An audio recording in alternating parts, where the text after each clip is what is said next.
কি বললেন ভাই? 50,000 টাকা খরচ করে লেছেন আপনারা ভাই বাদার মিল্লা।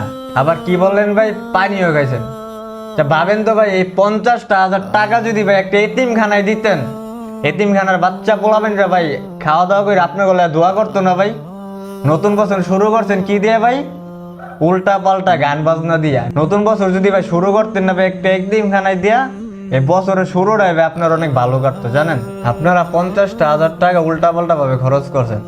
রাস্তায় বাইরে দেখতেন ভাই রাত 12টার পরে রাস্তাঘাটে কত অসহায় মানুষ, একটা গায়ে যে কম্বল দিব এই কম্বল দেওয়ার মতন কাপড়টা নাই, অসহায়ের মতন রাস্তায় শুয়ে রয়েছে। হ্যাঁ গো, পাশে গিয়ে ভাই একটা কম্বল দিতেন, ভাই একটা প্যাকেট খাওয়ান কিনা দিতেন, 10 টাকা দিয়ে একটা লুড়ি কিনা দিতেন, রাত 12টার পরে দেখতেন আপনার লেখায় কতটা দোয়া করতো। অনেক মানুষ আছে ভাই এই পৃথিবীতে যারা খাইতে পারে না, খাওয়ার কিছু পায় না। আর কত মানুষ আপনাকে মতন পোলা পায় উল্টা পাল্টা ভাবে টাকা পয়সা খরচ করে। আপনারা ভাই এই টাকা খরচ করে মেলা সব কামাই লাইছেন। আচ্ছা ভাই, এখন কেন আসছেন? পাঞ্জাবিটা চাপাইতে, জুম্মার দিন নামাজ পড়তে যাবেন। আচ্ছা দেন, পাঞ্জাবিটা আমি চাপাই দিতেছি। ভাই আমার ভুলে গেছে গা, এগুলা কোনো সময় করবো না। আর যদি পারি মানুষের পাশে দাঁড়াবো।